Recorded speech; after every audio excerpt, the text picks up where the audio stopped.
Welcome to South Central Regional Library's Safe Inside Your Walls programming, supported by Safe at Home Manitoba. Welcome to part 2 of Sandy DeBray's 10 Simple Tricks to Improve Your Cartoons and Comics.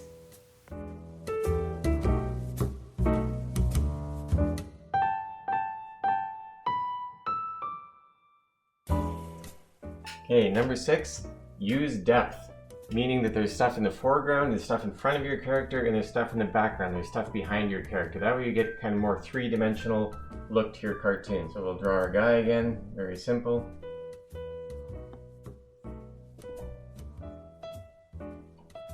Maybe this guy's a little chunkier. And one of the things in terms of depth, you can see already with his hand, it's in front of his body, and maybe he's got something that he's about to eat. Really simple hands. You need a little chicken drumstick. He's happy about that. And this is the kind of thing where already you kind of have a little bit of depth. His hand is in front of his body, his other arm is behind his body a little bit. Maybe you could bring that chicken drumstick a little closer and get it in front of his face or his mouth.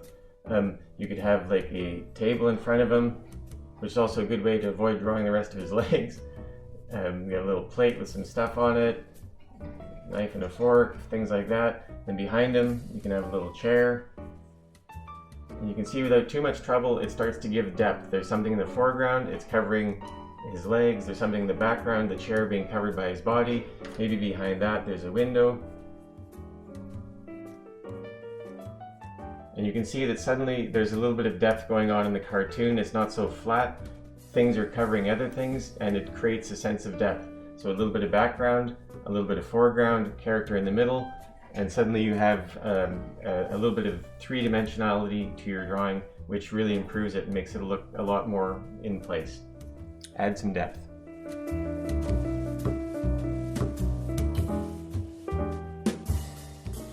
Okay, number 7.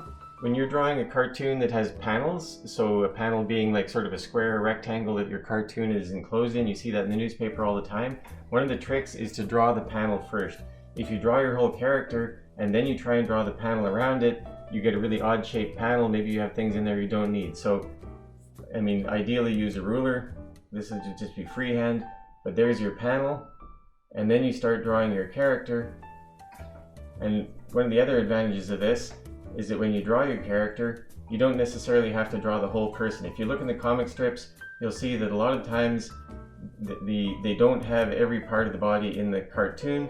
They just have, you know, top half, there's like shoulder up, waist up, sometimes the whole body, sometimes 2 or 3 characters, but that you decide beforehand with your composition. And this way, when you draw your cartoon, you know how much space you have, and you know that the cartoon will fit in your panel, and you can draw accordingly. If just one person is talking or reacting, then you can close up, zoom in on them, and you can kind of almost using it like a camera.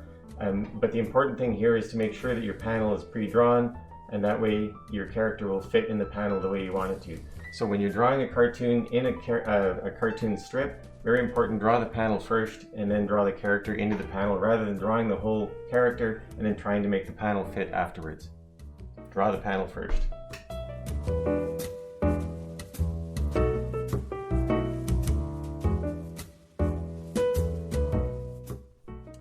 Okay, this is sort of a continuation of the last one with panels. So sometimes you have a single panel cartoon, which like we showed before is just a rectangular shape. Oftentimes you have a 2-panel cartoon or a 3 or 4 panel cartoon. And again, you'll draw your panels first, but one of the important things to remember is that when you're drawing your panels, draw the entire rectangle and leave a space between the panels. This is called a gutter, and it kind of separates them and makes it look a little more professional, a little more slick. If it's a 3-panel cartoon, you draw a 3rd one. If it's a 4-panel cartoon, you draw a 4th one. Make sure they're the same size unless you have reasons for, you know, combining the 2 middle ones or something. But you basically always want to leave a space in between. If you don't, you'll get something, oops, you'll get something like this where you have your drawing here and your other drawing here, and you just have a line in between, and it looks kind of goofy. You'd kind of prefer to have that space called the gutter between the two panels. So trick, if you're doing 2, 3 or 4 panel cartoon, draw the panels, leave a space in between them, which is called the gutter. Draw the panels first. Okay.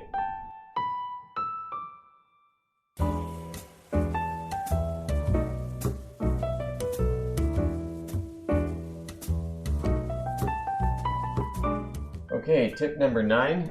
This has got to do with your word balloons, and when you're having characters talk. Sometimes in a single panel cartoon, you can just have the panel and the characters' dialogue or whatever they're saying below the panel, but most times you'll have it in a balloon.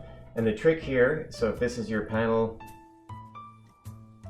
and this is your character down here, I won't bother drawing right now, but this is your character and he's talking. The trick with drawing the word balloons is do the lettering first.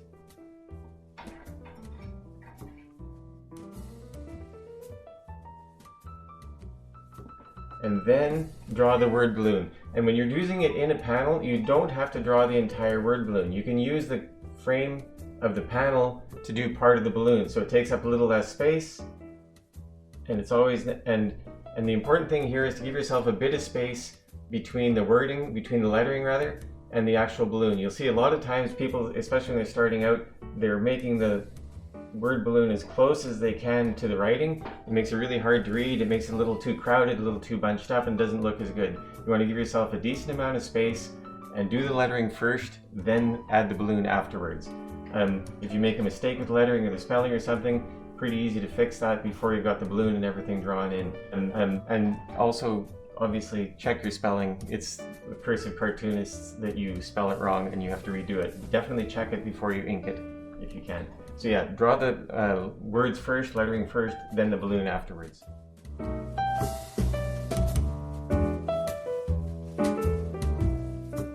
Okay, number 10, last tip, is that when you're drawing 2 characters, there's a couple tricks to doing that. So you have character number 1,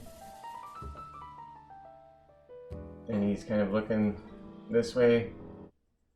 And one of the hardest things to do is draw the second character to be sort of in this, whoops, okay, I'm doing this really rough, obviously.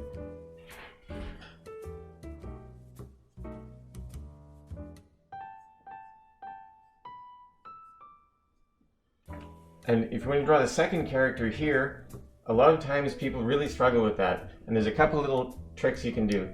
First of all, line up the noses, and if the one character is taller, you can make the nose a little higher. If you're shorter, obviously a little shorter, but try and roughly line up where the heads are.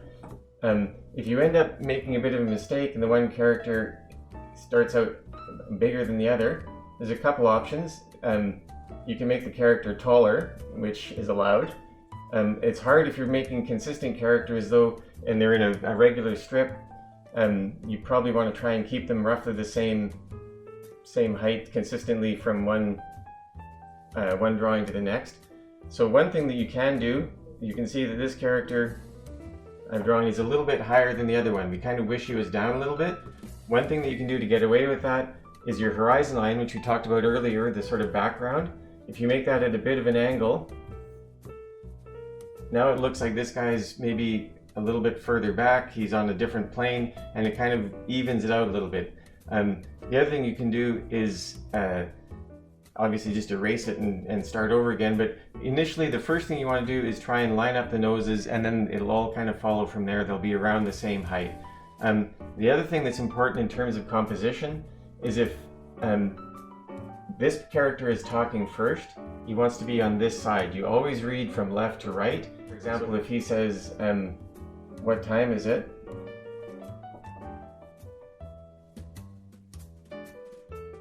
Again, lettering first, then the word balloon. And this guy's answering 5 o'clock, whoops. It doesn't really make sense. You read it as 5 o'clock, what time is it? And that's sort of backwards. So when you're doing the composition and you're working out your panels and your sort of joke or whatever it is you're cartooning, just remember that people will always read from left to right. So try and avoid having the first, this is what they'll read first, so make sure that this guy's on that side and that you'll see that first. And that's sort of a composition thing that you have to just sort of get used to doing. There's ways around that. You can, change the angle of the arrows and stuff, but that's kind of a workaround. You're probably better off to have this character on this side asking what time is it, and this guy answering on the other side. Always left to right, line up the noses to make the characters the same height. 10 tricks and tips to help you get better at cartooning. Check out more of Sandy's work in his book Hands of Cement, a Crowbar Benson collection, available through your local branch. Please note, contents are aimed at mature readers.